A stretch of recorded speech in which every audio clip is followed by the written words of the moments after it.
Nous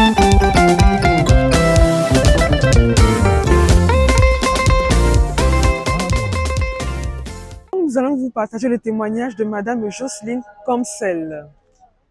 Bonjour Madame.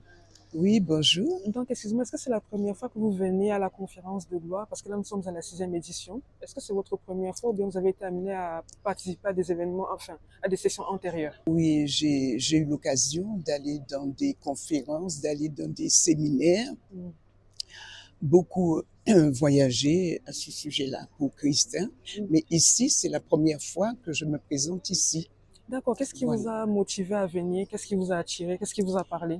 Eh bien, d'abord, c'est le pasteur Daniel Vendini qui était dans notre église de JCLC, de Logne, et qui prêchait là-bas chez nous.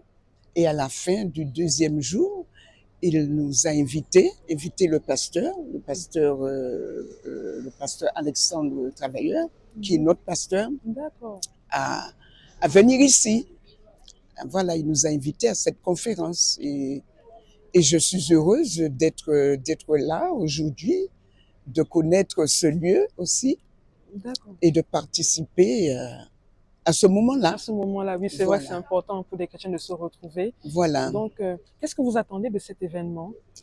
J'attends beaucoup plus, que je grandisse encore plus, que je sois édifiée, encore fortifiée, et que je fasse aussi des connaissances, voilà, et que je grandisse. Voilà, que je grandisse encore en connaissance, voilà. Connaissance. D'accord, donc je vois que vous avez un certain âge, donc vous savez, moi j'aime bien apprendre de mes aînés, de mes devanciers.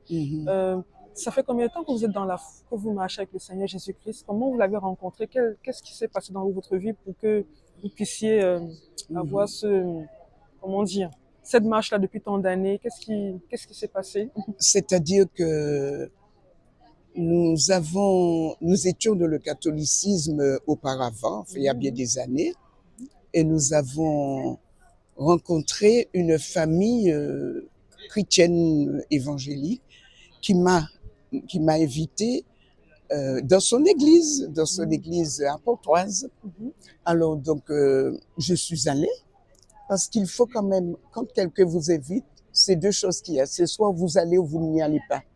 Et pour savoir, pour connaître, il faut déjà aller. Et quand vous allez, c'est là que vous pouvez prendre une décision. Mais il faut aussi être attentif et à l'écoute. C'est-à-dire, il faut bien écouter, bien suivre, bien voir. Et elle m'a invité la première fois. Donc, mon mari m'a dit, voilà, tu y vas, mais tu n'emmènes pas mes enfants. Donc, il ne m'a pas empêché d'y aller. Je suis allée. Parce que j'entendais très souvent dire des choses, j'entendais des choses au sujet des évangélistes. Voilà. Et comme on connaît pas, des fois on entend des choses, on ne sait pas, on ne connaît pas et on y croit. Alors je suis allée et c'était une petite assemblée. J'ai été bien reçue, puis j'étais assise et j'observais parce que je suis très observatrice. Quand j'arrive à quelque part, je regarde, je discerne, j'observe, voilà. Et j'ai regardé, j'ai écouté le pasteur qui parlait. Alors, donc, oui, c'est la première fois. Je l'écoute, mais je le regarde bien sûr. Mais en le regardant, c'était pas un noir, c'était un français. Mais il avait, vous savez, c'est pas toujours facile de dire, d'expliquer. Mais il avait un visage rayonnant quand il prêchait, quand il donnait l'enseignement. Et je le regarde. Et plus je le regarde, plus il y a quelque chose. Je sens quelque chose au profond de son visage, mais en le regardant moi-même aussi, je vis quelque chose. Alors j'écoute. Et puis, ce que j'apprécie aussi, c'est le moment de la louange. Voyez? Et la louange, le moment m'a plu. Voilà, tout simplement. Il y avait la louange, il y avait son enseignement et tout ça, ça m'a beaucoup plu. Et puis à la fin, donc elle m'a demandé parce que ils sont de certain âge. Et c'était des gens, je pense, qui avaient peut-être plus de 60, un petit peu plus de 60 ans. Et donc elle m'a demandé, est-ce que ça t'a plu? Donc je peux pas mentir. J'ai dit oui, ça m'a plu. Il y a aucun problématique, ça m'a plu. Et elle m'a encore réinvité.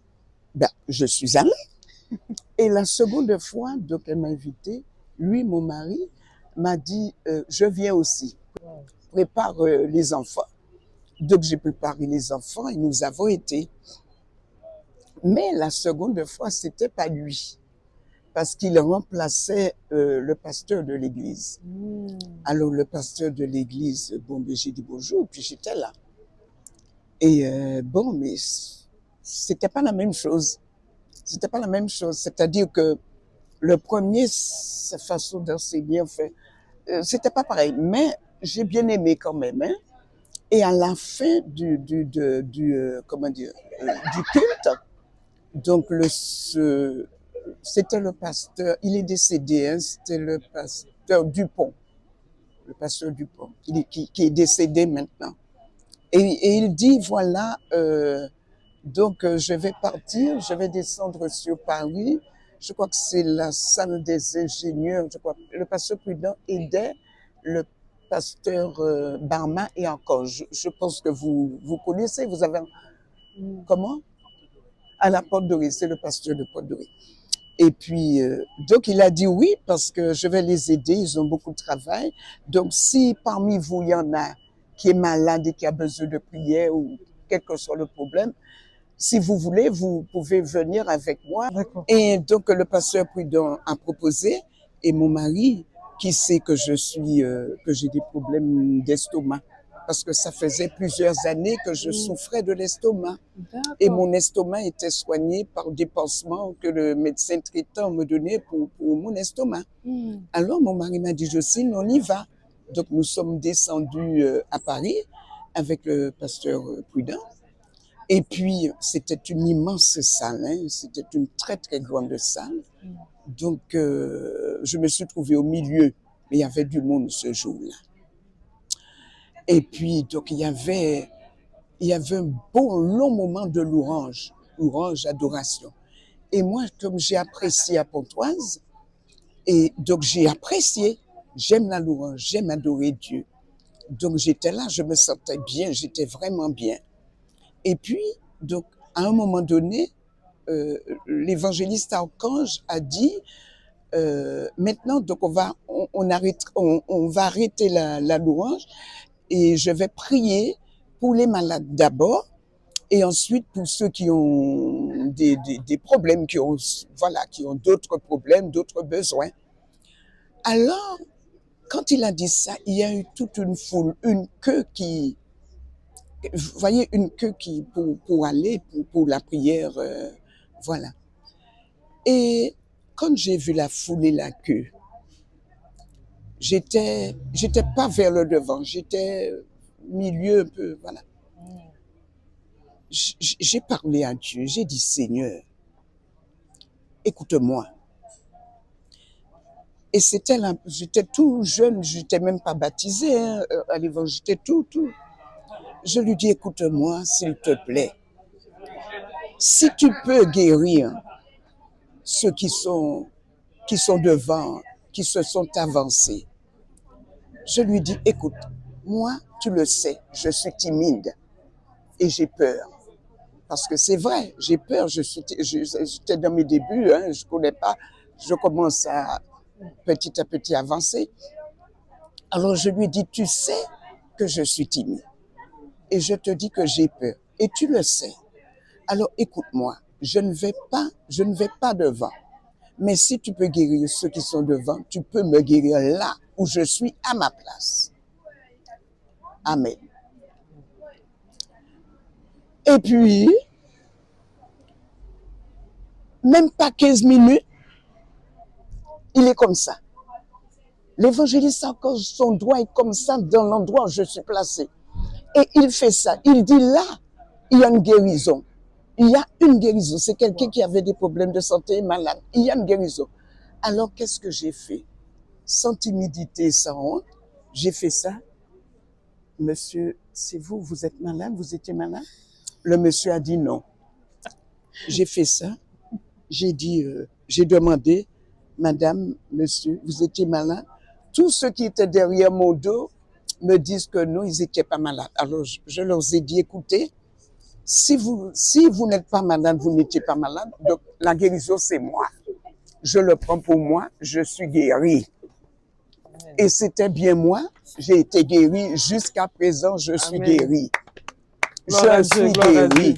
Et je crois en Dieu le Père, le Fils et le Saint-Esprit qui représentent une seule personne. Amen, amen, amen. Et quand il s'agit de parler de l'amour de Dieu manifesté en Jésus-Christ, nous n'avons pas le droit d'avoir ni timidité ni honte. Déjà, la timidité, Dieu peut l'enlever pour ceux qui sont timides.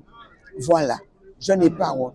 On n'a pas à avoir honte. Quand il faut prendre le micro, nous prenons le micro. Moi, je prends le micro. Amen, amen, amen, gloire à Dieu. Voilà, et je vous aime, que Dieu vous bénisse.